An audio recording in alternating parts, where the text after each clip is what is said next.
अभी हम लोग फोटोन से रिलेटेड कुछ क्वेश्चन करेंगे। पहला क्वेश्चन इस तरीके से है, in the path of uniform light beam of large cross section area and intensity I, a solid sphere of radius r which is perfectly reflecting is placed. Find the force exerted on this sphere due to light beam.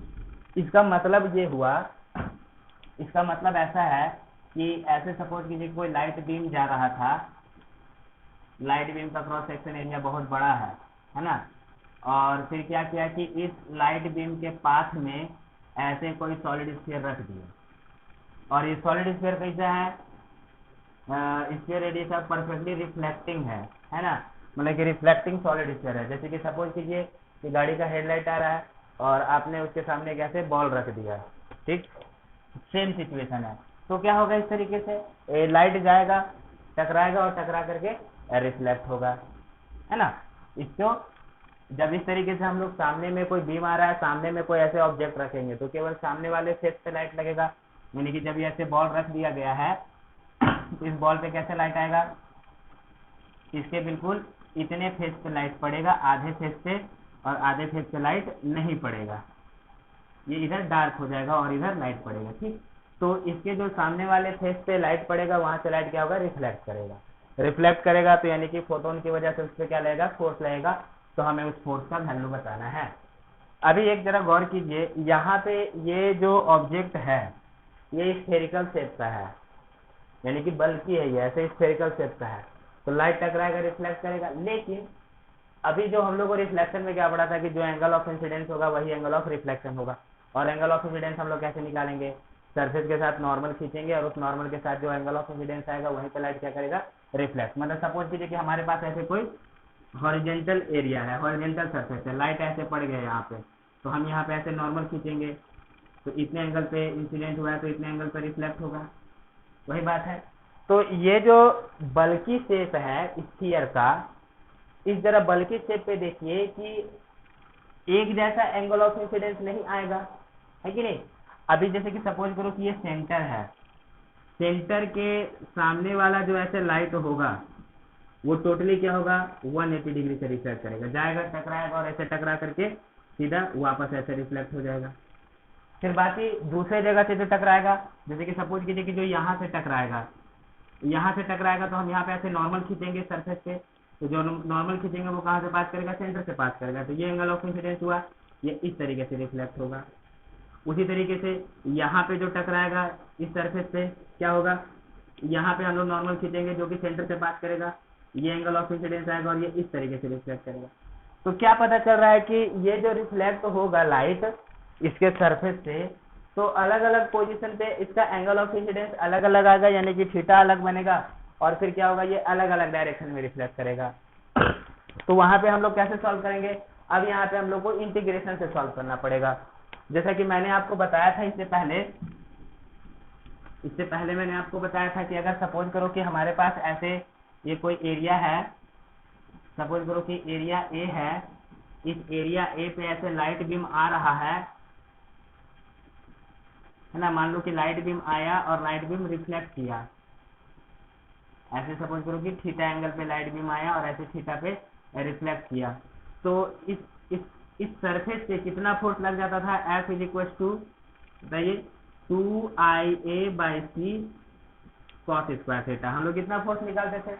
है ना। और ये force किधर लगता था, इसमें इस तरफ लगेगा, फोटोन इधर आ रहा था, अब यानी कि फोटोन इधर आ रहा है, टकरा के इधर गया, तो इसका टेंजेंशियल डायरेक्शन का मोमेंटम चेंज होगा, नॉर्मल डायरेक्शन का फोटोन का मोमेंटम चेंज होगा, तो जो भी फोर्स लगेगा वो नॉर्मल डायरेक्शन में लगेगा, यानी कि सरफेस से इधर फोर्स लगेगा, ठीक। तो अभी इसी चीज का हम लोग इस्तेमाल करेंगे यहाँ पे। लेकिन इस स्फेरिकल शेप के सिचुएशन में क्या केस है कि हर जगह पे एंगल बार बार वेरी करेगा, है ना, हर जगह पे एंगल सेम नहीं रहेगा, इसका एंगल बार बार चेंज है। जैसे कि देखिए सेंटर के सामने जो लाइट होगा वो बिल्कुल सीधा जाएगा, परपेंडिकुलर टकराएगा, परपेंडिकुलरली वापस आएगा, और इस तरीके से जो यहाँ पे लाइट टच करेगा वो लगभग इसको ऐसे टच करते हुए निकल लेगा, और इसके नीचे जो लाइट पड़ेगा उसका एंगल ऑफ इंसिडेंस अलग आएगा, अलग डायरेक्शन में रिफ्लेक्ट करेगा, है कि नहीं। तो इस तरीके से अलग अलग पोजीशन पे अलग अलग डायरेक्शन में रिफ्लेक्ट करेगा। तो हम लोग एक ही बार में कैलकुलेट करके नहीं बता सकते, इसको हम लोग को इंटीग्रेशन से सॉल्व करना पड़ेगा। और एक बात ऐसा है कि ये जो स्फीयर है, ये स्फीयर सिमिट्री मिलेगा इसको। जैसे देखिए मान लीजिए हमारे पास ऐसे गोला है, ऐसे गोला है हमारे पास, स्फीयर है। अब इसको हम लोग सामने से देखेंगे, सपोज करो कि हमारे पास ऐसे कोई गोला रखा हुआ है, सामने से देखेंगे तो हमको ऐसा इस टाइप का क्रॉस सेक्शन दिखाई देगा, ठीक है, डिस्क टाइप का। लेकिन ये ओवल है, आप ऐसे समझिए, ये ओवल है ढाल की तरह। अब जैसे कि देखिए मान लो कि हमने क्या किया कि सपोज करो कि ये ओवल है, ये लाइट ऐसे आया और ऐसे रिफ्लेक्ट करके गया, है ना। मीन्स देखिए इसको इस तरीके से समझते हैं, अलग तरीके से कि लाइट ऐसे, मान लो ये ऐसे स्फीयर है, सपोज करो कि लाइट ऐसे आया, यहाँ पे पड़ा, यहाँ पे ये नॉर्मल के साथ ये थीटा हो जाएगा, ये ऐसे रिफ्लेक्ट करके जाएगा। तो अब जैसे देखो कि ये जो हमारे पास ऐसा पॉइंट आया जहां से लाइट ऐसे रिफ्लेक्ट हो रहा है, तो सिमिट्री के हिसाब से इसको क्या करो, ये जो गोला ऐसे रखे हैं इसको सीधे करके देखो। तो जब इसको आप सीधा करके देखोगे तो हमारे पास एक ऐसा एक दूसरा क्रॉस सेक्शन आएगा इस पॉइंट पे। जैसे कि सपोज करो कि ऐसे ये गोला ऐसे रखा हुआ है ना, इस टाइप में लाइट ऐसे जा रहा है, इस चेयर ऐसे सामने रखा हुआ है, टकराया एक जगह से, लाइट रिफ्लेक्ट होकर के इधर चला गया। इसी को तुम क्या करो, ऐसे घुमा करके देखो, सामने से देखो, है ना, सामने से ऐसे घुमा करके देखो। सामने से घुमा करके देखेंगे तो क्या पता चलेगा कि जो लाइट यहाँ पे पड़ा है, तो एक ऐसा अपने पास सर्कल होगा, है कि नहीं। उस सर्कल पे जहां पे भी लाइट पड़ेगा हर जगह पे एंगल ऑफ इंसिडेंस क्या रहेगा, सेम रहेगा, और उतने ही एंगल से क्या करेगा, हर जगह पे रिफ्लेक्ट करेगा। मीन्स आप जैसे देखिए ये स्फीयर है, गोला है, ऐसे ओवल शेप में है ना, लाइट ऐसे आया, टकराया, सिमेट्रिकली ऐसे रिफ्लेक्ट हुआ, बिल्कुल इसी के जैसा इधर से भी टकरा के ऐसे रिफ्लेक्ट होगा, ठीक। तो उसी टाइप में हम लोग एलिमेंट्री पार्ट लेंगे और एलिमेंट्री पार्ट लेकर के सॉल्व करेंगे। तो इसमें एलिमेंट्री पार्ट लेकर के इंटीग्रेशन से सॉल्व करना है, तो सॉल्व करते हैं इसको। फिर सपोज करो कि हमने क्या किया कि मान लो हम ऐसे ये स्फीयर ले लेते हैं, सपोज करो स्फीयर लिया कोई ऐसा, ये स्फीयर का सेंटर है, इधर से बीम आ रहा है ना, ऐसे बीम आ रहा है, तो बीम क्या होगा, ऐसे आधे पार्ट पे बीम पड़ेगा, बीम का इंटेंसिटी आई है गिवन है क्वेश्चन में। अब ऐसा करते हैं कि सपोज करो कि हम यहाँ से थीटा एंगल पे एक छोटा सा एंगल लेते हैं डी थीटा। तो जब यहाँ पे थीटा पे हम एक छोटा सा डी थीटा लेंगे, तो यहाँ से हम लोगों को एक ऐसा डी थीटा थिकनेस का हम लोगों के पास, हालांकि ये डी थीटा बहुत बड़ा दिखा रहा है, यहाँ पे ये डी थीटा बहुत स्मॉल है, डायग्राम की वजह से बहुत बड़ा दिख रहा है, लेकिन इतना आप समझ करके चलो कि हम थीटा पे एक ऐसा क्या किया, ऐसा एक इस टाइप में हम लोग डी थीटा एंगल लिए। तो डी थीटा एंगल लिए तो यहाँ से एक डी थीटा, इसका जो वैल्यू आ जाएगा ये हम लोग कितना ले लेंगे, इसको हम लोग लेंगे आर डी थीटा, है कि नहीं। इसका रेडियस कितना है, इसका रेडियस आर है, तो ये आर डी थीटा आएगा। तो अपने पास एक ऐसा आर डी थीटा थिकनेस का एक ऐसा सर्कुलर डिस्क बनेगा, है कि नहीं। मीन्स हम यहाँ पे डी थीटा, जैसे कि देखिए ये स्फीयर है, हम स्फीयर से ऐसे सपोज करो कि यहाँ से ऐसे थीटा एंगल पे ऐसा डी थीटा का एक ऐसा स्ट्रिप लेते हैं, तो हमारे पास एक ऐसा डिस्क निकलेगा ना, एक अपने पास ऐसा डिस्क निकल जाएगा। जिस डिस्क का थिकनेस कितना होगा, आर डी थीटा। तो ये डिस्क ऐसे सामने में रखा हुआ है, ये भी ऐसे दिखा रहे हैं, लेकिन ये डिस्क ऐसे है। तो इस डिस्क में हर जगह पे जो लाइट पड़ेगा, हर जगह पे जो लाइट पड़ेगा इस डिस्क में, उस सब का एंगल ऑफ इंसिडेंस क्या बनेगा, सेम बनेगा, और एंगल ऑफ रिफ्लेक्शन भी क्या आएगा, हर जगह पे सेम ही आएगा। तो हमने आर डी थीटा पे एक ऐसा ये ले लिया। तो अब जरा देखिए ये जो हमारे पास ये इस टाइप में डिस्क बन गया है, कुछ ऐसा ये डिस्क बन गया, इसका थिकनेस कितना है, आर डी थीटा। अब इसका थिकनेस आर डी थीटा है और इसका ये रेडियस कितना हो जाएगा, इसका रेडियस कितना लिखेंगे, देखिए ये आर है कि नहीं, इस तरीके से। तो ये आ जाएगा आर कॉस थीटा और ये कितना आ जाएगा, आर साइन थीटा। ये आर कितना आ जाएगा, आर साइन थीटा के बराबर हो गया, ठीक। तो अब ये जो हमारे पास डिस्क है ऐसा, ये जो ऐसा आया इस टाइप में, तो इतने ही इस एरिया जो हम लोग ऐसे दिखा रहे हैं, इन एरिया पे ऐसे हर जगह पे लाइट पड़ेगा, और हर जगह पे जो लाइट पड़ेगा उस लाइट का एंगल ऑफ इंसिडेंस हर जगह पे क्या होगा, सेम होगा, और एंगल ऑफ रिफ्लेक्शन भी क्या आएगा, सेम ही आएगा, है कि नहीं। आप जैसे इमेजिन करो, हमने ऐसे सेंटर है, सपोज दैट आप ऐसे इमेजिन करो कि मान लो हम सेंटर है, सेंटर से थीटा पे ऐसा डी थीटा टाइप का ले लिए, ये ऐसा डी थीटा का एक ऐसा हमारे पास ऐसे रिंग आ गया। अब इस डी थीटा के ऐसे रिंग पे लाइट इधर से आएगा, चारों तरफ से आएगा, इधर सामने से आया टकराया रिफ्लेक्ट किया, इधर से आया टकराया रिफ्लेक्ट किया, इधर से आया टकराया रिफ्लेक्ट किया, हर जगह से क्या होगा, एंगल ऑफ इंसिडेंस सेम आएगा, और एंगल ऑफ रिफ्लेक्शन भी क्या आएगा, सेम ही आ जाएगा। तो अब ये हम लोग क्या करेंगे, इस एरिया पे फोर्स निकालेंगे। ठीक, मैंने आप लोगों को बताया था कि जो फोर्स होता है कि जब ऐसे लाइट किसी एरिया पे पड़े थीटा एंगल पे और रिफ्लेक्ट हो जाए, तो वहां पे हम लोगों ने फोर्स कितना निकाला था, 2IA/c cos स्क्वायर थीटा, इतना फोर्स पड़ता था। और ये फोर्स क्या होता था, ये फोर्स होता था नॉर्मल टू सरफेस,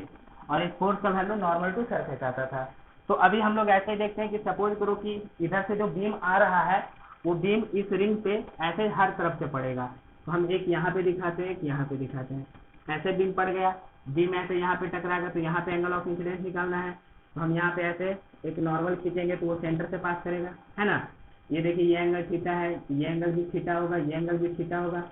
क्योंकि सेंटर से हमने ऐसे थीटा पे जी थीटा का ये जो रिंग लिया है, आप कहीं से भी इसको मिलाओ तो एंगल कितना बनेगा, हमेशा थीटा ही एंगल बनेगा, है कि नहीं। सामने से ऐसे आ रहा है, तो ये सपोज करो कि हमने ऐसे ले लिया, ये थीटा एंगल बना, थीटा एंगल बना, तो हम यहाँ पे ऐसे खींचिए नॉर्मल। अब जरा हमको बताना है कि ये वाला एंगल कितना बनेगा। देखिए इसको ऐसे थोड़ा आगे एक्सटेंड कर देते हैं, ये थीटा तो ये थीटा, तो ये भी कितना थीटा, यानी एंगल ऑफ इंसिडेंस थीटा है, तो रिफ्लेक्शन भी कितने पे होगा, थीटा पे होगा, चलेगा। और इसी तरीके से इसके हर पार्ट पे ऐसे लाइट पड़ेगा और ऐसे रिफ्लेक्ट होगा, और फोर्स इसके नॉर्मली पड़ेगा, यानी कि जो फोर्स पड़ेगा हर जगह पे वो कैसा लगेगा, फोर्स रिफ्लेक्शन की वजह से हर जगह पे जो फोर्स आएगा वो नॉर्मल ही आएगा। ठीक, तो हम ऐसा करते हैं कि ये जो पार्ट लिया है इस पार्ट पे नॉर्मल कितना फोर्स पड़ेगा, तो इस पार्ट पे नॉर्मल कितना फोर्स पड़ेगा, छोटा सा फोर्स हम लोग लिख सकते हैं ds इज इक्वल टू कितना, 2I, ये एरिया किसका, जिस एरिया पे लाइट पड़ रहा है ना, तो यहाँ पे इसका एरिया कितना हो जाएगा, इसका एरिया हम लोग क्या लिखेंगे बताइए, लिखेंगे 2πr इसका सरकमफ्रेंस इंटू कितना r d थीटा, यानी कितना हो जाएगा ये 2πr, that is 2πr r d theta, sorry पहले एरिया निकाल लेते हैं, da कितना लिखेंगे, that is 2πr into r d theta, r का वैल्यू कितना है, r sin थीटा, यानी 2πr sin theta into r कितना, d थीटा, यानी this is 2πr square sin theta d theta, ये छोटा सा एरिया आ गया da। तो अब ये जो हमारे पास रिंग शेप का आया है जिसमें यहाँ पे लाइट पड़ रहा है, ये कुछ ऐसे है, आप इमेजिन करो जरा इसको, ये कुछ इस तरीके से है, लाइट हर जगह से आएगा, ऐसे रिफ्लेक्ट करेगा, ऐसे जाएगा, ऐसे रिफ्लेक्ट करेगा, है कि नहीं। अब इधर से भी आया, ऐसे रिफ्लेक्ट किया, हर जगह पे थीटा एंगल बनेगा। ठीक, तो ये दिया आ गया, तो छोटा सा फोर्स कितना आ जाएगा, ये जो छोटा सा फोर्स आएगा that is equal to 2IDAC cos square theta, हम लोग कितना लिख सकते हैं, यानी कि this is equal to 2IDA कितना है, that is 2πr square sine theta d theta cos square theta. तो इसको अरेंज करके हम लोग ऐसे अपॉन कितना लिख सकते हैं, c लिख दिए, ये हमने छोटा सा फोर्स निकाल दिया, किस पे, ये जो हमने एलिमेंट्री पार्ट लिया है उससे फोर्स निकाल दिया। अब जरा गौर करो स्टूडेंट्स, ये जो फोर्स है, ये जो हमने इस एलिमेंट्री पार्ट में फोर्स निकाला है, ये असल में फोर्स कैसा है, उस एलिमेंट्री पार्ट के नॉर्मल है फोर्स, मतलब कि ये जो हमने ऐसे डिस्क लिया हुआ ना, ये जो हमारे पास ये जो एलिमेंट्री पार्ट लिया है, ऐसा रिंग है जिसके पास कुछ थिकनेस है r d थीटा का, उस पर ऐसे लाइट आया, इमेजिन कीजिए, लाइट आया टकराया ऐसे रिफ्लेक्ट हुआ, लाइट आया टकराया ऐसे रिफ्लेक्ट हुआ, फोर्स क्या पड़ेगा, नॉर्मली पड़ेगा, यानी कि ये जो लाइट आया टकराया, फोर्स ऐसे नॉर्मली पड़ेगा, है कि नहीं, इधर से भी नॉर्मली, इधर से भी नॉर्मली, इधर से आया टकराया ऐसे रिफ्लेक्ट किया, तो फोर्स क्या होगा, इधर से भी नॉर्मली पड़ेगा, यानी कि हर जगह से जो फोर्स है वो ऐसे नॉर्मली पड़ेगा। तो अब जरा देखिए कि सपोज करिए कि हम किसी दो फोर्स की बात करते हैं, ये ऐसे फोर्स नॉर्मली पड़ा है कि नहीं, ये दोनों फोर्स, तो इस दोनों फोर्स का हम एक कंपोनेंट क्या करते हैं, ऐसे निकालते हैं और एक कंपोनेंट ऐसे निकालते हैं। तो ये दोनों कंपोनेंट आपस में क्या होगा, कैंसिल हो जाएगा। ये वाला कंपोनेंट दोनों एक ही डायरेक्शन में है, कैंसिल नहीं हो सकता। तो इसका मतलब क्या पता चल रहा है कि ये जो डीएफ है, ये डीएफ अभी हम लोग सरफेस के नॉर्मल निकाल रहे हैं, है कि नहीं। तो इस सरफेस का नॉर्मल निकाले तो इसके दो कंपोनेंट्स होंगे, एक ऐसे कंपोनेंट होगा हर जगह पे, ऐसे ऐसे, वो सब कैंसिल करते चला जाएगा, और जो ऐसे हॉरिजॉन्टल कंपोनेंट होगा वो कैंसिल नहीं होगा। तो ये जो फोर्स नॉर्मल है छोटा सा डीएफ, इसके भी दो कंपोनेंट आ जाएंगे। एक कंपोनेंट किधर आ जाएगा, एक कंपोनेंट आ जाएगा इधर और एक कंपोनेंट आ जाएगा इधर। तो ये वाले जो कंपोनेंट्स हैं ये सब एक दूसरे को क्या करते चले जाएंगे, कैंसिल करते जाएंगे, लेकिन हॉरिजॉन्टल वाला कंपोनेंट कैंसिल नहीं होगा। तो आखिर इस पे जो रिजल्टेंट फोर्स बचेगा वो कैसा बचेगा, ये हॉरिजॉन्टल वाला बचेगा ना। तो यानी कि इसमें जो रिजल्टेंट फोर्स बचेगा वो कैसा बचेगा, ये बचेगा डीएफ कॉस थीटा, यानी दैट इज इक्वल टू कितना, this is equal to 2i, ये 2 यहाँ से मल्टीप्लाई करके लिख देते हैं, ये 2 मल्टीप्लाई करके लिख देंगे तो कितना हो जाएगा 4 पाई i r स्क्वायर, और वो कॉस थीटा से भी मल्टीप्लाई करेंगे तो ओवरऑल अरेंज करके sign theta cos Q theta D theta upon कितना c। ये इस एलिमेंट्री पार्ट पे ऐसा रिजल्टेंट फोर्स बचेगा वर्टिकल में। तो अब हम लोग को टोटल फोर्स कितना आ जाएगा, फिर देयरफॉर जो टोटल फोर्स आएगा ये कितना आ जाएगा, ये जो फोर्स है इसका इंटीग्रेशन कर देंगे, है ना, यानी इंटीग्रेशन कर देते हैं। तो इंटीग्रेशन कर देते हैं तो ये थीटा के टर्म में चल रहा है, तो जो थीटा पे डिपेंडेंट है इंटीग्रेशन के अंदर रहेगा, और जो थीटा पे डिपेंडेंट नहीं है कांस्टेंट है उसको क्या करेंगे हम लोग इंटीग्रेशन के बाहर निकाल लेंगे। तो कितना आ जाएगा ये 4 pi I R square C sine theta cos Q theta D theta, ये हमने ऐसे इंटीग्रेशन निकाल दिया तो टोटल फोर्स निकल जाएगा। अब जरा देखो ये इंटीग्रेशन निकालना है थीटा के टर्म में, तो हम लोग थीटा को कहां से कहां तक वेरी करेंगे कि इस पे पूरा सरफेस कवर हो जाए, जितने सरफेस पे लाइट पड़ रहा है वो पूरा सरफेस कवर हो जाए और हम लोग को फोर्स कैलकुलेट हो जाए। तो थीटा को कहां से कहां तक वेरी करेंगे, जरा देखिए जब हम लोग यहाँ से लेकर के यहाँ तक जाएंगे, यहाँ से लेकर के यहाँ तक जाएंगे, तो ये ऊपर से लेकर नीचे तक, जैसे देखो हमने यहाँ से ऐसे थीटा पे डी थीटा लिया, तो डी थीटा पे लिया तो ये ऊपर वाला और नीचे वाला पूरा पार्ट कवर हो जा रहा है ना, चारों तरफ का पार्ट कवर हो जा रहा है। तो वैसे ही थीटा को 0 से लेकर के 90 तक जाएंगे तो क्या होगा, ये पूरा सरफेस ऐसे कवर हो जाएगा जितने पर लाइट पड़ रहा है। तो यहाँ पर थीटा को कितना लिखना पड़ेगा, 0 से π/2 तक। ठीक, अब ये 0 से π/2 तक आ गया अपने पास इंटीग्रेशन। तो अब इसको इंटीग्रेशन करने में कोई प्रॉब्लम नहीं है। देखिए cos Q theta sine theta D theta है, तो इसको हम लोग इंटीग्रेशन बाय पार्ट भी कर सकते हैं ना। अगर कॉस थीटा को t ले लिया,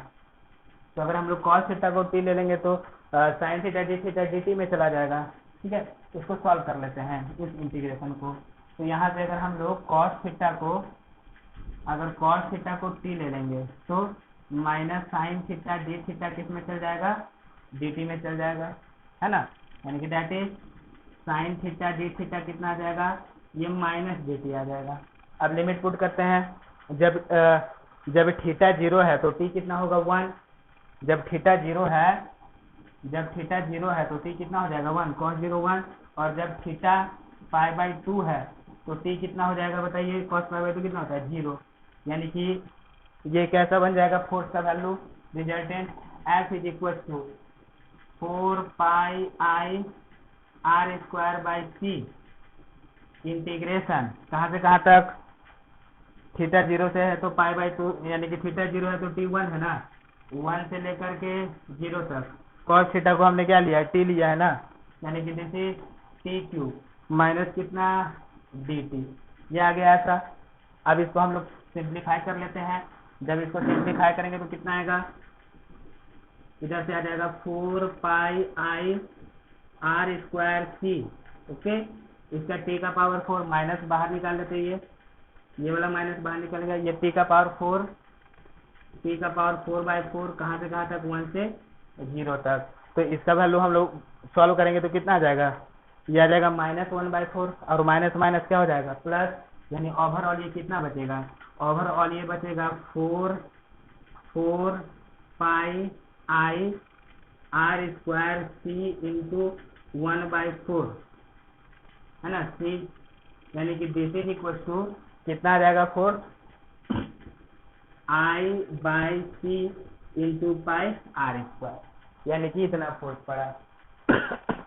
कितना फोर्स पड़ा I by C pi R square, ये इसका फोर्स है। अब यहाँ पे जरा एक चीज गौर करो,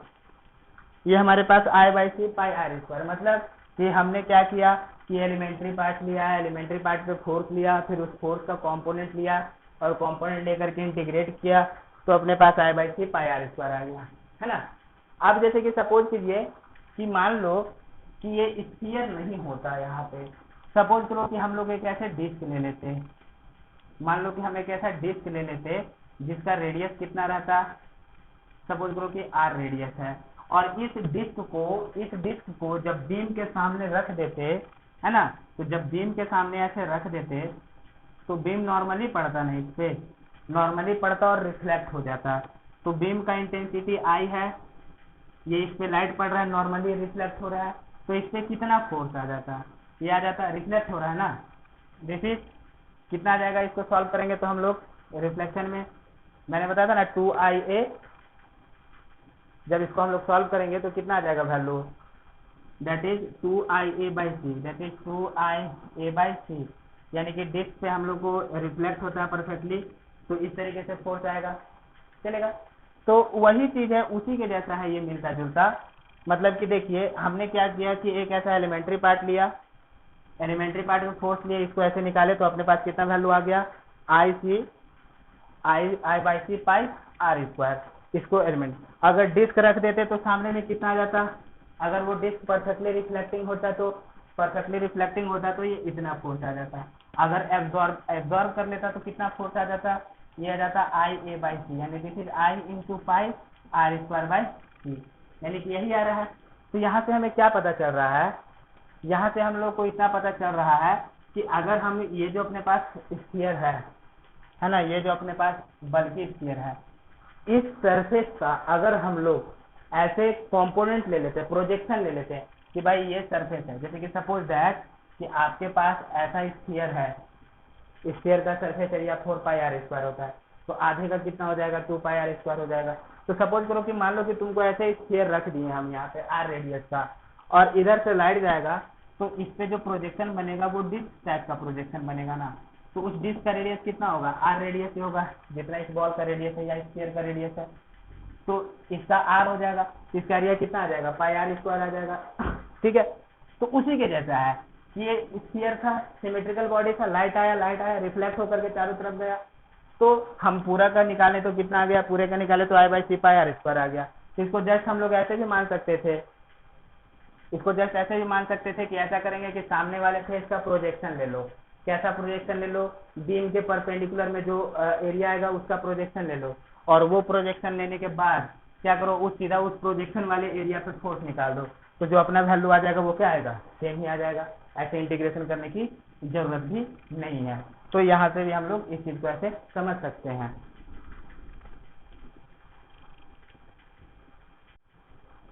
अभी नेक्स्ट क्वेश्चन है यहाँ पे, a small size perfectly reflecting mirror of mass m is suspended by weightless thread of length l as shown in figure, मतलब कि क्या किया कि ऐसे l लेंथ से एक मिरर को जिसका मास m है उसको ऐसे लटका दिया, शॉर्ट मिरर है, shown in figure,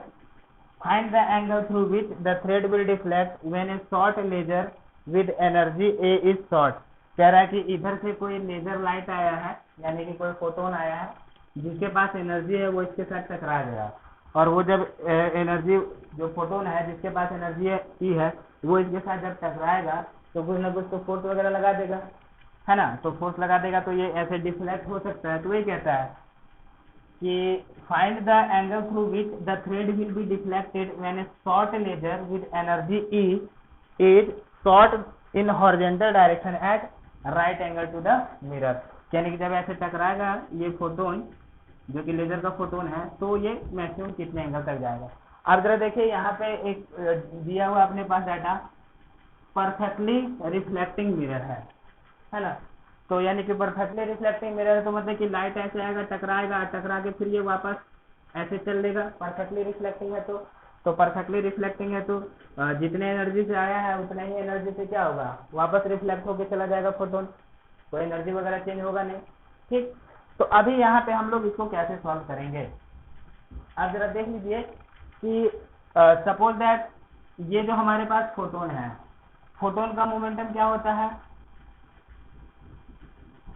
momentum of photon हम लोग कैसा लिखेंगे, ये P बराबर कितना होता है, P is equal to H by lambda, है ना। लेकिन यहाँ पे क्या किया है कि लैम्डा नहीं दिया है, एनर्जी दे दिया है फोटोन का, और एनर्जी ऑफ फोटोन कितना होता है, this is equal to H C by lambda. तो यहाँ से हम लोग लैम्डा को ई के टर्म में कैसा लिख सकते हैं, this is lambda is equal to कितना लिख सकते हैं, एच सी बाई ई। तो देयरफॉर ये जो मोमेंटम आ जाएगा P कितना आ जाएगा, H upon H C by E, यानी this is equal to H H cancel, है ना, ये कितना आएगा ई बाई सी, यानी कि जो मोमेंटम है फोटोन का वो कितना है, this is equal to E by C, यानी इतना मोमेंटम है फोटोन का जो कि इससे टकराया है। अभी ये फोटोन इससे टकराएगा, पी मोमेंटम से टकराएगा और फिर रिफ्लेक्ट भी हो जाएगा कितने से, पी मोमेंटम से। ठीक है, अब ऐसा करते हैं कि जब ये इसके साथ टकराएगा और टकरा के ये इधर पी से टकराया और टकरा के ये इधर चला गया पी से ही। तो अब जरा देखो कि अगर हम इस सिस्टम की बात करें, ये फोटोन और इस मिरर के सिस्टम का बात करें, है ना, तो ये आएगा, इससे टकराएगा, टकरा के रिफ्लेक्ट होगा, कुछ फोर्स लगाएगा एक दूसरे पे। तो यहाँ पे जो हॉरिजॉन्टल डायरेक्शन में जो फोर्स है, अगर हम इस फोटोन को और इस मिरर को अगर सिस्टम ले ले तो इस सिस्टम में हॉरिजॉन्टल डायरेक्शन में कोई एक्सटर्नल फोर्स नहीं लगा है, जो भी फोर्स लगा है वो सब किधर एक्सटर्नल अगर है भी कोई, तो चलो भाई थ्रेड का टेंशन है, ग्रेविटेशनल फोर्स है, वो तो वर्टिकल डायरेक्शन में है ना। अगर इस मिरर को और इस फोटोन को सिस्टम ले लिया जाए तो इस सिस्टम में आपस में कॉलिजन हुआ है, तो कॉलिजन होने की वजह से एक दूसरे पे फोर्स लगाएगा, लेकिन इस सिस्टम पे कोई एक्सटर्नल फोर्स नहीं है हॉरिजॉन्टल डायरेक्शन में। और अगर सिस्टम पे एक्सटर्नल फोर्स नहीं रहता है हॉरिजॉन्टल डायरेक्शन में, तो सिस्टम का मोमेंटम क्या रहता है, कंजर्व होता है, यानी कि सिस्टम का कॉलिजन के पहले का मोमेंटम, जस्ट कॉलिजन के पहले का मोमेंटम और जस्ट कॉलिजन के बाद का मोमेंटम दोनों क्या रहेगा, सेम रहेगा। तो यहाँ से हम लोग कैसे बोल सकते हैं कि अभी ये जो मिरर था, है कि नहीं, ये मिरर तो अभी रेस्ट में है, तो इसका मोमेंटम कितना है, 0। और सपोज करो कि ये इसके साथ टकराया या टकरा के इधर गया, तो ये इस पे कुछ फोर्स लगाएगा, फोटोन कुछ फोर्स लगा देगा, तो इसके पास क्या आ जाएगा, वेलोसिटी वगैरह आ जाएगा, तो इसके पास कुछ मोमेंटम आ जाएगा। तो मान लेते हैं हम इसका मोमेंटम कितना ले लेते हैं, p डैश ले लेते हैं, है ना। तो according to using conservation of momentum हम लोग इनिशियल मोमेंटम सिस्टम का कैसे लिखेंगे, जरा देखिए। अब यहाँ पे मोमेंटम एक वेक्टर क्वांटिटी है, तो सहूलियत के लिए ऐसा करते हैं कि अगर हम इस डायरेक्शन को पॉजिटिव लेते हैं तो इस डायरेक्शन को कैसा ले लेते हैं, मान लेते हैं नेगेटिव। तो सिस्टम का इनिशियल मोमेंटम कैसा है, यह है 0 प्लस पी, कितना है, ये 0 प्लस पी है। और सिस्टम का फाइनल मोमेंटम कितना है, ये है पी डैश माइनस पी, है ना। तो देयरफॉर पी डैश कितना आ जाएगा, 2p आ गया, पी डैश कितना आ गया, 2p, यानी कि दैट इज कहने का मतलब ये हुआ कि जब ये फोटोन इसे टकराया, टकरा के इधर गया, तो इसके पास कितना मोमेंटम आ गया, मिरर के पास 2p आ गया जस्ट टकराने के बाद। तो अब इस मास के पास, ये जो अपने पास मास आ गया है मिरर का, इसके पास मोमेंटम कितना है, इधर p डैश है। तो मान लेते हैं कि इसका वेलोसिटी कितना है, सपोज करो कि इसका वेलोसिटी v डैश है, तो यानी कि इधर की तरफ मोमेंटम p डैश है, वेलोसिटी v डैश है ना। तो यहाँ से हम लोग कैसा लिखेंगे, therefore mv dash is equal to कितना, p dash that is equal to कितना, 2p, यानी mv dash is equal to 2, what is the value of p, e by c। तो देयरफॉर v डैश कितना आ जाएगा, 2emc, यानी कि इतना वेलोसिटी आएगा। कहने का मतलब कि फोटोन आया, टकराया, रिफ्लेक्ट हो गया, तो मिरर के पास कितना वेलोसिटी आ जाएगा, अभी ये आ जाएगा 2e बाई mc, यानी कि इतना वेलोसिटी आ जाएगा। तो इसको अगर हम लोग ऐसे समझें कि ये मिरर है जिसके पास मास m है, इसको ऐसे हिंच करके रखा हुआ है, अभी ये कितने वेलोसिटी से आ गया, v वेलोसिटी से आ गया। तो अब जैसे ही इसको वेलोसिटी मिल जाएगा, ये ऐसे मूव करेगा, ऐसे मूव करके ऐसे जाएगा ना,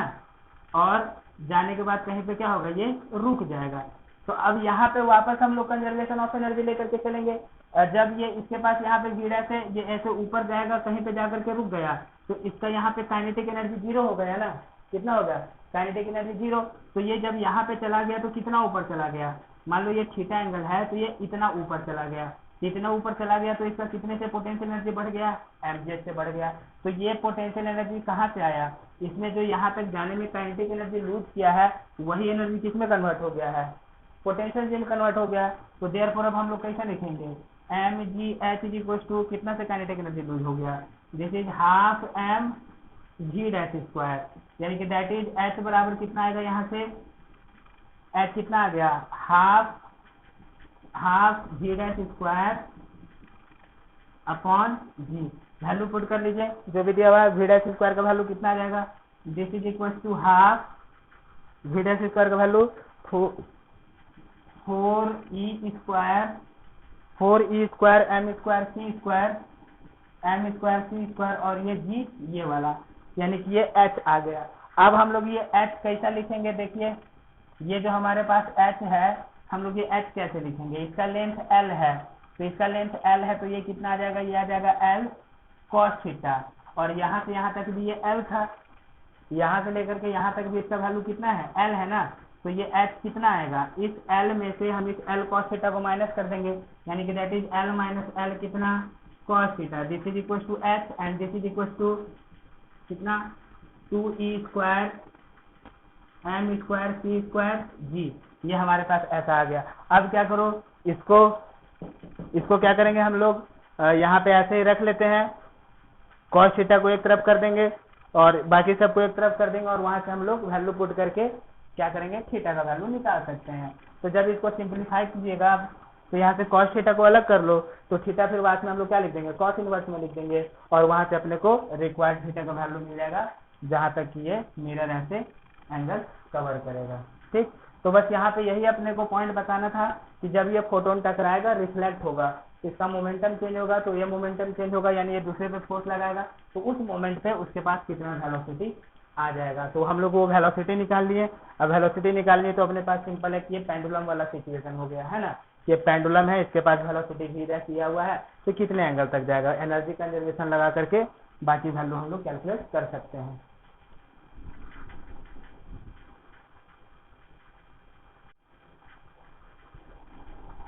अभी नेक्स्ट क्वेश्चन है, a beam of white light is incident normally on a plane surface absorbing 70% of the light and reflecting the rest and reflecting the rays. If the incident beam carries 10 watts of power, find the force exerted by it on surface. Question कहता है कि कोई beam है ऐसे, जैसे कि देखिए ये हमारे पास ऐसे कोई मान लो कि सरफेस है, इस सरफेस का एरिया है a, सपोज करो कि ऐसा मान लेते हैं कि सपोज तो मान लिया हमारे पास ये कोई सरफेस है, इसका एरिया है a, इधर से कोई बीम आ रहा है, ठीक,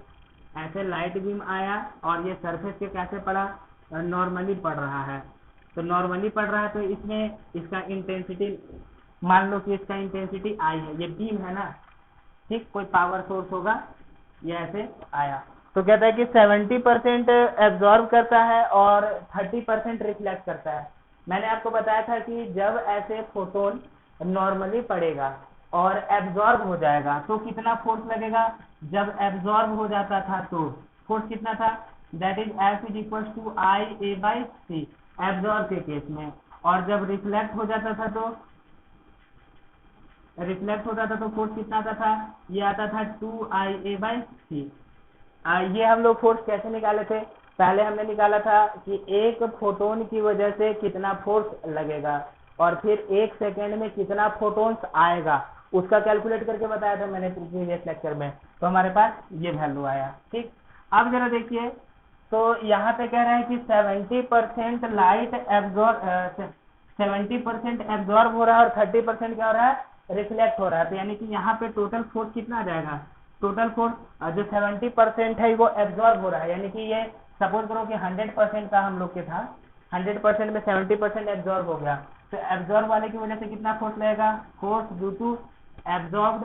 photon plus force due to reflected photon. तो ये एब्जॉर्ब फोटोन कितना है टोटल का 70%, यानी कि 70% टोटल का कितना एब्जॉर्ब हो रहा है ना, तो एब्जॉर्ब कितना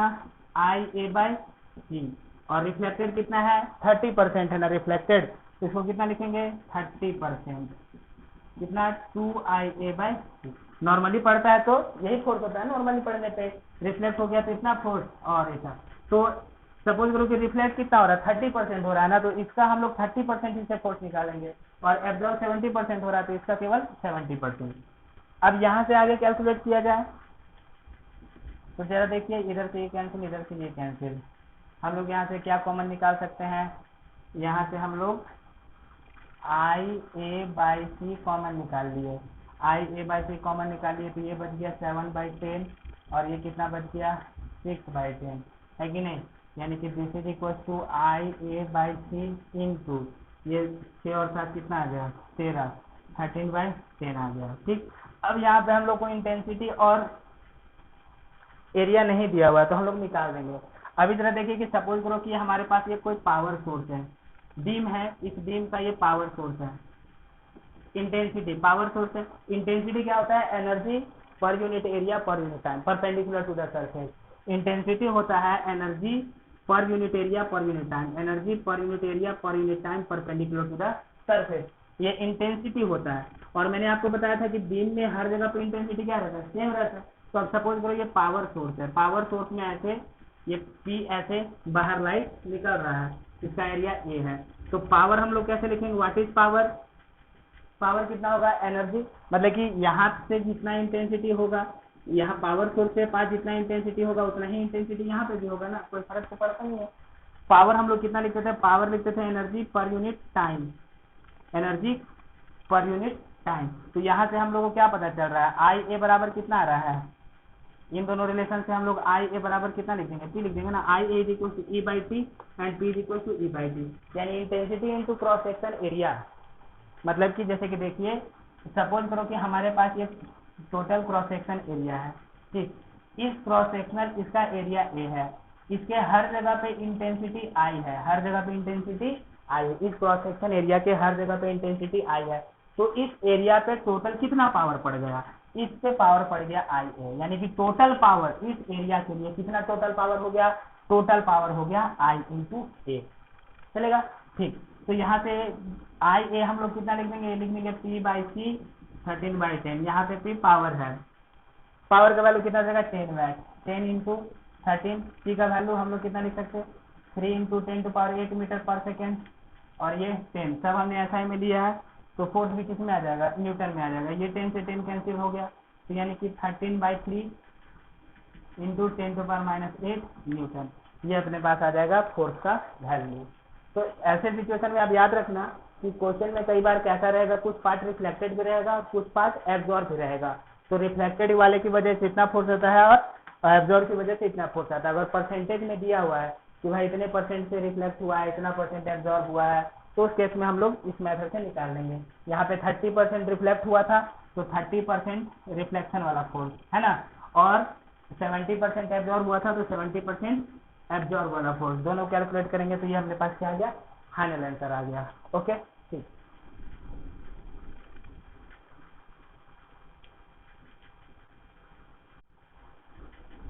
अभी नेक्स्ट क्वेश्चन है, a 10 watt bulb is placed at the centre of a spherical chamber, कि मान लो हमारे पास ये कोई स्फेरिकल चेंबर है, यहाँ पे कोई 10 वाट बल्ब रखा हुआ है। देखिए यहाँ पे ये कुछ बताया नहीं है कि बल्ब कैसा है, इंट्रिंसिक सोर्स लेना है कि एक्सट्रिंसिक सोर्स लेना है, ऐसे क्या लेना है, बीम लेना है। अगर ऐसा कुछ नहीं मेंशन किया तो हम लोग इंट्रिंसिक सोर्स मान करके चलेंगे। अगर ऐसे क्वेश्चन में नहीं मेंशन किया, अब ये बल्ब को हम लोग कौन सा सोर्स लेंगे, हम लोग इसे इंट्रिंसिक सोर्स मान करके चलेंगे। तो ये कोई बल्ब है, बिल्कुल सेंटर में रखा हुआ है, रेडियस कितना है इसका 20 सेंटीमीटर रेडियस है, इसका रेडियस दे रखा है 20 centimetre. Assume that 60% of the energy supplied to the bulb is converted, मान लो ये पावर P है, 60% converted into light and that the surface of the chamber is perfectly absorbing, find the pressure। अब एक बात जरा ध्यान दीजिए कि एक तो ये इंट्रिंसिक सोर्स है और इसको ऐसे ही स्फीयर के सेंटर में रखा हुआ है, तो इससे लाइट हर जगह पे बाहर जाएगा, है कि नहीं, हर डायरेक्शन में ऐसे लाइट बाहर जाएगा। और इससे 1 सेकेंड में जो एनर्जी निकलेगा, इससे 1 सेकेंड में जो एनर्जी निकलेगा वह उतना ही एनर्जी इस पूरे सरफेस से पास करेगा। यानी कि इसका पावर P है, यानी कि 1 सेकेंड में इस पूरे सरफेस एरिया से, यानी कि that is 4 pi R square से, इस पूरे सरफेस एरिया से कितना एनर्जी पास करेगा, इस पूरे सरफेस एरिया से एनर्जी पास करेगा कितना, P के बराबर 1 सेकेंड में, है ना। तो अब हम लोग को बताना है कि कितना प्रेशर लगेगा। और दूसरी बात क्या है, इस सिमेट्री से हम लोग क्या बता सकते हैं कि हर जगह पे इंटेंसिटी क्या होगा, हर जगह पे इंटेंसिटी सेम होगा सिमेट्री से, यानी कि इसके हर पॉइंट पे इंटेंसिटी सेम ही है। कितना इंटेंसिटी आ जाएगा हर जगह पे बताइए, इंटेंसिटी बराबर कितना मैंने बताया था कि जब ऐसे इंट्रिंसिक सोर्स है तो कितना आ जाएगा इसके हर जगह पे, P अपॉन कितना 4 पाई आर स्क्वायर, ये आ जाएगा इंटेंसिटी, है ना। अब यहाँ से क्या पता चल रहा है, हमने इंटेंसिटी निकाल दिया। दूसरी बात, जो लाइट है वो सरफेस के नॉर्मली पड़ रहा है ना हर जगह पे, यानी कि हर पॉइंट पे लाइट क्या है, नॉर्मली पड़, और लाइट नॉर्मली पड़ रहा है और क्या हो जा रहा है, एब्जॉर्ब हो जा रहा है। तो हर पॉइंट पे लाइट नॉर्मली पड़ रहा है, एब्जॉर्ब हो जा रहा है, यानी कि हर पॉइंट पे जो फोर्स लग रहा होगा वो सरफेस के परपेंडिकुलर फोर्स ही लग रहा होगा। तो यानी कि आप इमेजिन कीजिए कि ऐसा स्फीयर है, आप सेंटर में है, हर जगह पे ऐसे लाइट जा रहा है सरफेस के परपेंडिकुलर, तो हर जगह पे जो प्रेशर लग रहा है, फोर्स जो लग रहा है सरफेस के परपेंडिकुलर, तो प्रेशर ऐसे निकाल देंगे, वहां का छोटा सा एरिया लेकर के वहां पे फोर्स से डिवाइड कर देंगे, है कि नहीं। तो वहां पे जो एक जगह पे जो प्रेशर आएगा हर जगह पे प्रेशर क्या आएगा, सेम ही आएगा। तो ऐसा करते हैं हम लोग कि यहाँ पे एक ऐसा छोटा सा एरिया ले लेते हैं, मान लो ये छोटा सा एरिया ले लेते हैं DA, कहीं पे भी आप एक छोटा सा एरिया ले लो, और सिमेट्री के हिसाब से यहाँ पे जितना प्रेशर होगा हर जगह पे प्रेशर क्या रहेगा, सेम ही रहेगा ना। हमने यहाँ पे एक छोटा सा एरिया DA ले लिया। अब जरा देखो ये एरिया बहुत छोटा है, तो इस एरिया पे जो भी लाइट पड़ेगा उस सब का सब लाइट कैसा होगा, सब नॉर्मली ही होगा, है कि नहीं। अब मैंने आपको बताया था कि जब लाइट ऐसे नॉर्मली पड़े सरफेस पे और एब्जॉर्ब हो जाए, तो एब्जॉर्ब हो जाए तो हम लोग कितना फोर्स लिखते थे, ये लिखते थे IA/C, इतना फोर्स लिखते थे ना एब्जॉर्ब होने पे। तो उसी तरीके से यहाँ पे कितना फोर्स पड़ जाएगा बताइए, ये जो हमने छोटा सा एरिया लिया है, इस एरिया पे छोटा सा फोर्स हम लोग कितना लिखेंगे, DF इज इक्वल टू कितना लिख सकते हैं, यहाँ का इंटेंसिटी DA/C, यानी इतना फोर्स लिख सकते हैं। अगर इंटेंसिटी I लिख दिया तो चलेगा। अब यहाँ पे ये DF हमने ऐसा लिख दिया, DF is equal to I। अब यहाँ पे ये प्रेशर कितना आ जाएगा, प्रेशर यहाँ पे प्रेशर कितना, फोर्स अपॉन एरिया ना, यानी कि दिस इज इक्वल टू कितना आ जाएगा, I/C, ठीक है, ये I/C। और I का रिलेशन क्या होता है, P upon 4 pi R square, ये लिखते हैं ना हम लोग, I इज इक्वल टू कितना, P upon 4 pi R square, यानी कि this is equal to I/C। Pressure पूछा जा रहा है, हमने फोर्स निकाला, pressure upon area, I is equal to कितना, यह जा रहेगा P upon 4 pi R square by C। ये हमने ऐसे लिख दिया, एब्जॉर्ब हो रहा था यहाँ पे एनर्जी, ठीक, ऐसा। तो यानी कि दिस इज इक्वल टू कितना, P upon 4 pi R square into कितना C, हमने ये निकाल दिया प्रेशर। तो अब जरा ध्यान दीजिए, हमने जब यहाँ पे ये प्रेशर फाइंड किया है तो अभी तक हमने इस चीज को नहीं कंसिडर किया है, ये 60%, मतलब कि जो भी पावर निकल रहा था, इसका जितना भी पावर था उस पूरे पावर को लेकर के हमने यहाँ पे प्रेशर निकाला। लेकिन क्वेश्चन क्या कहता है कि जो भी पावर है उसका केवल 60% ही लाइट में कन्वर्ट होता है। तो असल में यहाँ पे इस P की जगह पे कौन सा P आना चाहिए, 60% ही P आना चाहिए ना। मान लीजिए सोर्स है, अब जैसे कि देखिए इलेक्ट्रिक बल्ब है, इलेक्ट्रिक बल्ब में हम लोग उसको एनर्जी देते हैं, वो फिलामेंट गर्म होता है, फिलामेंट गर्म होकर वहां से लाइट बाहर निकलता है। तो वहां पे भी क्या है कि ऐसा नहीं है कि जितना एनर्जी उसको इलेक्ट्रिसिटी दिया गया है वो पूरा का पूरा लाइट में कन्वर्ट हो जा रहा है, ऐसी बात नहीं है। वो उसका कुछ पार्ट ही लाइट में कन्वर्ट हो रहा है, बाकी हीट में कन्वर्ट हो जा रहा है, लॉस हो जा रहा है। तो उसी तरीके से जो भी ये पावर सोर्स ही होगा उसका केवल 60% ही लाइट में कन्वर्ट हो रहा है। तो ये जो प्रेशर वगैरह हम लोग निकालेंगे, फोर्स वगैरह, वो किसके नहीं, फोटोन्स के साथ निकालेंगे ना। तो इसलिए यहाँ से इस P की जगह पे कितना आ जाएगा, 60% ही आना चाहिए, यानी कि इसको हम लोग कैसा लिखेंगे, 60% ऑफ P। तो यानी दिस इज P अपॉन कितना, 4 pi R square into C। अब क्या है, बस अब वैल्यू पुट करना बाकी रह गया है। पावर कितना दे रखा है, 10 वाट दे रखा है, और ये 60%, ये सब वैल्यू पुट करेंगे, सॉल्व करेंगे, अपना रिक्वायर्ड आंसर आ जाएगा। तो बस आपको ज्यादातर मेथड पे ध्यान देना है, कि किस टाइप के क्वेश्चन में कैसे हम लोग को टैकल करना है और कौन सा मेथड लगाना है। ऐसा नहीं है कि आपको एग्जाम में हूबहू एग्जैक्टली सेम क्वेश्चन आएगा, आपको मेथड पे ध्यान देना है, कैसे मेथड। तो इस टाइप के क्वेश्चन को हमने इस तरीके से सॉल्व किया, तो ये बात आप ध्यान में रखेंगे।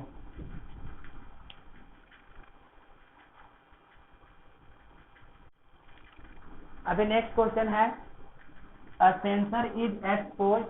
For 0.1 second to a 200 watt lamp 200 watt lamp 100 metre. एक मिनट, क्वेश्चन में कुछ फॉल्टी हो रहा है। That is lamp 10 metre away, 10 metre away, मतलब कहने का मतलब यह है, sensor is expose for 0.1 second to a 200 watt lamp 10 metre away. कहने का मतलब कि ये हमारे पास कोई लैंप है और यहाँ से 10 मीटर की दूरी पे एक ऐसा सेंसर रखा हुआ है। ठीक, ये हमारे पास सेंसर है, ऐसा मान लेते हैं कि ये सेंसर है, और इस सेंसर का ओपनिंग कितना है, इस सेंसर का जो डायमीटर है, इस सेंसर का डायमीटर कितना दे रखा है, that is equal to, sensor है जो ओपनिंग दैट इज 20 मिलीमीटर, ये 20 मिलीमीटर डायमीटर दे रखा है, यानी कि इसका क्रॉस सेक्शन एरिया कितना आ जाएगा इस सेंसर का, यानी कि दैट इज 20 मिलीमीटर, यानी कि 10 मिलीमीटर ना। ठीक है, अब क्या कहता है, how many photons enter the sensor if the wavelength of the light is 600 nm। अब जरा देखिए, ये लैंप है, इस लैंप से ऐसे लाइट बाहर निकलेगा, ऐसे चारों तरफ लाइट बाहर निकलेगा। ठीक है, तो जब ये लाइट बाहर निकलेगा तो क्या होगा कि इसका लाइट इस सेंसर में इंटर करेगा। तो ये बताना है कि 0.1 सेकेंड में इस लैंप से जो लाइट जा रहा है उसकी वजह से कितने फोटॉन्स इंटर हो जाएंगे इस सेंसर में, assuming that the energy of the lamp is given of light, यानी कि जो भी एनर्जी दिया हुआ इस लैंप का, यानी कि 200 वाट। अब देखो फिर से वही बात हो गई, यहाँ पे लैंप दे दिया है, अपने को लाइट का सोर्स दे दिया, लेकिन ये नहीं बताया कि कैसा सोर्स है। तो जब ऐसे मेंशन ना किया रहे क्वेश्चन में कि कैसा सोर्स है, तो हम लोग इसको इंट्रिंसिक मान करके चलेंगे, है ना, इंट्रिंसिक सोर्स मान करके चलेंगे तो अपना काम हो जाएगा। तो सबसे पहले हम लोग ऐसा देखते हैं कि सेंसर के पास लाइट का इंटेंसिटी कितना है। हम लोग यहाँ पे इंटेंसिटी निकाल लेते हैं, यहाँ पे इंटेंसिटी, यहाँ पे कितना आ जाएगा इंटेंसिटी, इसको इंट्रिंसिक सोर्स मान लेते हैं और सपोज करो कि रेडियस r डिस्टेंस है, तो कितना आ जाएगा यहाँ पे इंटेंसिटी बताइए। यहाँ पे इंटेंसिटी आ जाएगा इस सोर्स का पावर अपॉन कितना, 4πr², ये इंटेंसिटी आ गया। ठीक, अब जरा देखो, हम अब ये सेंसर को एरिया लेते हैं, सपोज करो ये क्या है, सेंसर है। देखिए ये 10 मीटर की दूरी पे है सेंसर, और सेंसर का जो रेडियस है वो मिलीमीटर में है, यानी कि मिलीमीटर में है तो मतलब कि बहुत ही छोटा है। तो बहुत ही छोटा है तो हम लोग ऐसा एज्यूम कर सकते हैं ना कि यहाँ पे जो भी लाइट पड़ेगा वो सब लाइट क्या पड़ेगा, सरफेस के नॉर्मली ही सब लाइट पड़ेगा, और साथ ही साथ ये एरिया बहुत छोटा है, तो इस पूरे एरिया के लिए इंटेंसिटी को हम लोग क्या ले सकते हैं, यूनिफॉर्म भी ले सकते हैं। एक तो सेंसर का जो रेडियस है बहुत छोटा है, 20 मिलीमीटर। ओके, मतलब कि आप सोचिए कि आपने यहाँ पे क्या किया है कि एक बल्ब लगा दिया है, सपोज करो कि वहां पे बल्ब लगा हुआ है और मैंने क्या किया, यहाँ पे एक बिल्कुल छोटा सा ले लिया, तो ऐसा मान सकते हैं ना कि छोटे से क्रॉस सेक्शन में हर जगह पे लाइट का इंटेंसिटी क्या होगा, सेम होगा। हाँ, लेकिन अगर बड़ा एरिया ले लेंगे तो इंटेंसिटी डिफरेंट हो सकता है, तो उस चीज का यहाँ पे एजम्पशन ले करके चलना पड़ेगा कि पावर सोर्स है, पावर सोर्स से 10 मीटर पे एक सेंसर रखा हुआ है, तो पहले निकाल लेते हैं कि पावर सोर्स से 10 मीटर पे इंटेंसिटी कितना है लाइट का। इंटेंसिटी है P/4πr², आर हमने 10 मीटर को लिया। अब ये सेंसर का क्रॉस सेक्शन बहुत ही छोटा है, तो हम लोग इस पूरे सेंसर के एरिया के लिए इंटेंसिटी को कितना ले सकते हैं, यूनिफॉर्म ले सकते हैं। ठीक, अब जरा देखो क्वेश्चन क्या कहता है कि how many photons will inter, कितना फोटोन इंटर करेगा, कितने देर में, 0.1 सेकेंड में। अब इंटेंसिटी का डेफिनेशन क्या होता है, एनर्जी क्रॉसिंग पर unit area per unit time. What is intensity, energy per unit area per unit time, यानी कि एक यूनिट एरिया से। तो यहाँ पे अब जरा देखते हैं कि इस पूरे एरिया पे टोटल कितना एनर्जी आएगा। इस पूरे एरिया पे इंटेंसिटी होता है energy per unit area per unit time, तो यानी कि इस एरिया से टोटल एनर्जी कितना हो जाएगा, यहाँ का इंटेंसिटी, इंटू यहाँ का एरिया इंटू कितने देर के लिए, टाइम के लिए, यानी टी, और टी कितना है, टी है 0.1 सेकेंड, आर कितना दे रखा है 10 मिलीमीटर, और इंटेंसिटी का वैल्यू हमने अभी भी निकाला है, तो ये सब वैल्यू पुट करेंगे, दैट इज टी बाई कितना 4 pi R square, okay, into कितना पाई आर स्क्वायर इंटू टी, ये हमने निकाल दिया टोटल एनर्जी, यानी कि इस सेंसर में इतने टाइम में इतना एनर्जी इंटर कर जाएगा। लेकिन अभी क्वेश्चन कह रहा है कि एनर्जी में कितना बताना है, हमें टोटल फोटोन्स बताना है। तो अब टोटल फोटोन्स कैसे निकालेंगे हम लोग, नंबर ऑफ फोटोन्स एन कितना हो जाएगा, अभी एक फोटोन का एनर्जी, ये जो टोटल एनर्जी है ना, अगर इस टोटल एनर्जी को एक फोटोन के एनर्जी से डिवाइड कर दें तो हमें क्या मिल जाएगा, हमें मिल जाएगा नंबर ऑफ फोटोन्स, यानी कि इस टोटल एनर्जी को हम लोग एक फोटोन के एनर्जी से डिवाइड कर दें hc/λ से, तो हमें क्या मिल जाएगा, टोटल नंबर ऑफ फोटोन्स। तो अब क्या करना है आपको, वैल्यू पुट कीजिए, ई का वैल्यू पुट कीजिए, hc/λ का वैल्यू पुट कीजिए, कैलकुलेट कीजिए, that will be the total number of photons inter in the sensor in 0.1 second. Okay, तो यहाँ पे एक अप्रोक्सीमेशन ये है इंपॉर्टेंट कि ये एरिया बहुत छोटा है तो इंटेंसिटी निकाल लिया, और इस छोटे से एरिया के लिए हम लोग इंटेंसिटी को यूनिफॉर्म ले करके यहाँ पे टोटल एनर्जी निकाल लेंगे, और एनर्जी निकालने के बाद हम लोग क्या करेंगे, टोटल नंबर ऑफ फोटोन्स निकाल लेंगे। ओके,